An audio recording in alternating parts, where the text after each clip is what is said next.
Because let me be clear, being a coercive partner has a cost.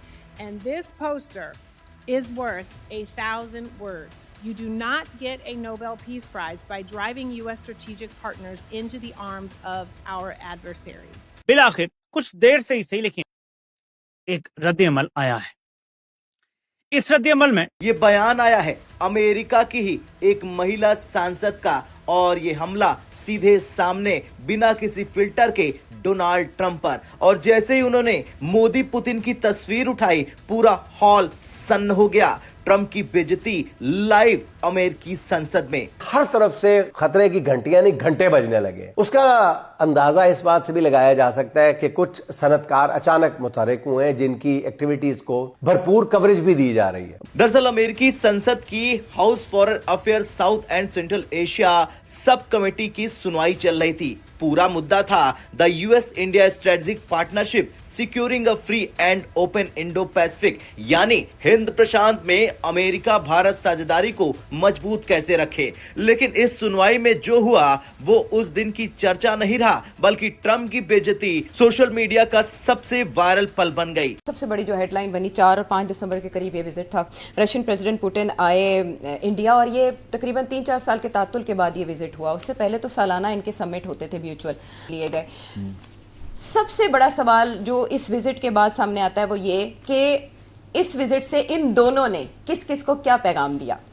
अमेरिकी सांसद ने अचानक पुतिन और प्रधानमंत्री मोदी की एक बड़ी तस्वीर उठाई, एक पोस्टर, और कहा ये पोस्टर 1000 शब्दों के बराबर है। यानी ये तस्वीर बताती है कि ट्रंप की नीतियों ने भारत को किस ओर धकेल दिया है। और फिर हमला शुरू कि ट्रंप की भारत विरोधी नीतियां मूर्खता हैं। ये ऐसा है जैसा इंसान अपने ही पैर काटकर खुद को नुकसान पहुंचा रहा है। जी हाँ, सही कह रही हैं आप। एक्चुअली मेरा ख्याल है कि ये विज़िट इम्पॉर्टेंट थी मगर अनएक्सपेक्टेड नहीं थी। इम्पॉर्टेंट इसलिए एक्चुअली रशिया और इंडिया का जो तल्लुकात है 70 साल पुराना है और इंडिया की बहुत बड़ी डिपेंडेंस रही है on Russia for both military and economic aid and trade. और ये 70 ईयर रिलेशनशिप है फ्रॉम द टाइम जब बाईपोलर वर्ल्ड था मगर इंडिया न्यूट्रल था। तो इंडिया ने रशिया के साथ अपने तल्लुकात रखे थे और हम उस वक्त अमेरिकन कैंप में थे। तो आई एम नॉट सरप्राइज्ड। मगर इस वक्त जो सिचुएशन है दैट्स वेरी इंटरेस्टिंग। ये सीधा वार था ट्रंप की टैरिफ पॉलिसी, उनके व्यापार दबाव और भारत के खिलाफ बार बार धमकियों पर। सांसद ने स्पष्ट कहा आप अपने रणनीतिक साझेदारों को दुश्मन की गोद में धकेल रहे हैं। ऐसा करके कोई नोबेल शांति पुरस्कार नहीं जीतता। पूरा हॉल शांत था। अमेरिकी मीडिया कैमरा जूम कर रहा था और ट्रंप समर्थक गुस्से में नोट्स पलट रहे थे। लेकिन सांसद यही नहीं रुकी, उन्होंने आगे भी जो कहा भारत को लेकर उसे सुनने के बाद ट्रंप के कान जरूर खड़े हो जाएंगे। Trump's policies towards India can only be described as cutting our nose to spite our face. And this is doing real and lasting damage to the strategic trust and mutual understanding between our two countries. Because let me be clear, being a coercive partner has a cost. And this poster is worth 1,000 words. You do not get a Nobel Peace Prize by driving U.S. strategic partners into the arms of our adversaries. We must move with incredible urgency to mitigate the damage that this administration has done to the U.S.-India partnership and return to the cooperation that is essential to U.S. prosperity, security, and global leadership. Congress understands the stake of this relationship on a bipartisan basis, and I thank the chair for providing the opportunity to get that on the record today. I look forward to a robust discussion, and I yield back. अमेरिकी policy में एक बड़ी तब्दीली, बहुत बड़ी shift, और कुछ लोग इसे रेडिकल शिफ्ट भी करार दे रहे हैं। प्रेसिडेंट ट्रंप जब से आए या उससे पहले जब से वहाँ चर्चे हुए प्रेसिडेंट बाइडेन के जाने के, सेठी साहब अमेरिकी पॉलिसी के हवाले से प्रेडिक्शन देते रहे हैं। तकरीबन 1.5 साल पर मुश्तमिल उनकी जो डिफरेंट प्रेडिक्शंस हैं, पहले वो आपके सामने रखेंगे और फिर आएंगे इस पॉलिसी की तरफ कि वहाँ से यहाँ क्या मुशाबे है। मैं काफ़ी अरसे से आपको कह रहा हूँ कि मुझे नेटो नज़र नहीं आ रहा सर्वाइव करता इन द लॉन्ग टर्म। और ये अब नेटो की नाअहली है, नाकामी है कि it has not been able to have its वे।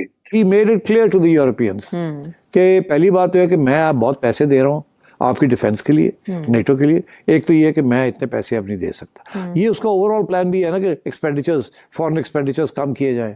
ठीक, इनवर्ड पॉलिसी हाँ, है, इनवर्ड पॉलिसी, मैं अपने आवाम के ऊपर अपने टैक्स पेयर्स के पैसे बाहर नहीं लगेंगे। और वो इंटरनल इश्यूज में immigration is a big issue, जी, और मेरा ख्याल है वो वहाँ कुछ ना कुछ करेंगे, जिसके साथ specially from Mexico and other third world other countries immigration जो है वो फ्रीज हो जाएगी या उसको रिस्ट्रेन करेंगे।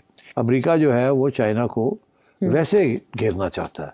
इस वक्त चाइना और रशिया का एक, जिसे समझे ना कि एक अलायंस बनता जा रहा है। उनका जो इस वक्त मकसद ये है कि जो सारी डिपेंडेंसी है दुनिया की ऑन द डॉलर, जिसके साथ अमेरिका जो है वो हावी है, वो चाह रहे हैं कि एक नई करेंसी बनाई जाए।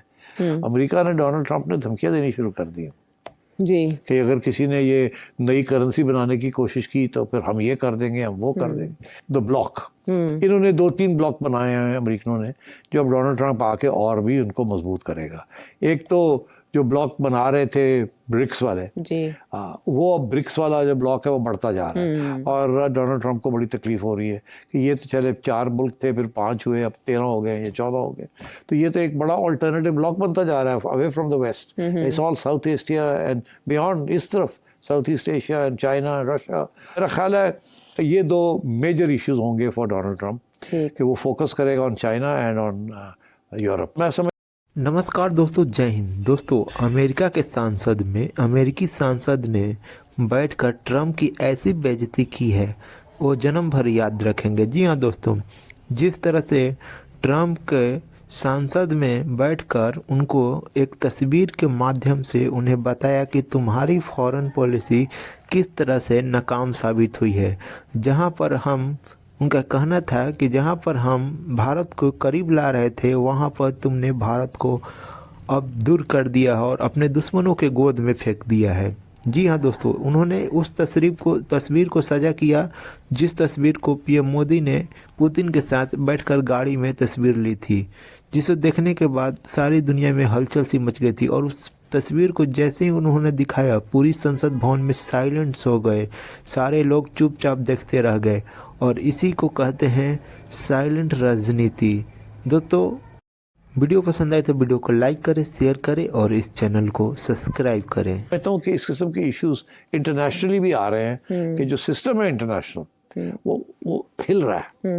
पुराने अलायंसेस टूट रहे हैं, नए अलायंसेस समझ नहीं आ रही कहाँ बनना है क्या नहीं बनना। ठीक है, डेमोक्रेसी इन मुल्कों में थी जिसकी वजह से सारे जुड़े हुए थे, अब डेमोक्रेसी हर जगह पे पीछे हट रही है। और जिन लोगों ने ये रिपोर्ट पढ़ी है, 33 सफ़ात पर मुश्तमिल ये रिपोर्ट है और जुम्मे को इसका इजरा व्हाइट हाउस में किया गया है। तो सिटी साहब की जो प्रेडिक्शन है, इसमें रिपोर्ट के साथ अगर हम चेक करें तो नेटो और यूरोप का फ्यूचर, इमिग्रेशन के मामला, चाइना का घेराव, 2 बड़े इश्यूज जैसे चाइना और यूरोप की बात की, इसके अलावा नए अलायंसेस का मुस्तकबिल और डेमोक्रेसी का मुस्तकबिल, अगर इस रिपोर्ट को पढ़ा जाए सिटी साहब तो इसमें ये सब कुछ है। बट क्या समझते हैं आप कि प्रेसिडेंट ट्रंप अमेरिका का मुकम्मल रुख बदल रहे हैं और वो बदल पाएंगे? देखिए, यहाँ 2 पॉइंट्स ऑफ व्यू हैं। एक तो ये पॉइंट ऑफ व्यू है कि ये एक बहुत बड़ा इनकलाब आ गया फॉरेन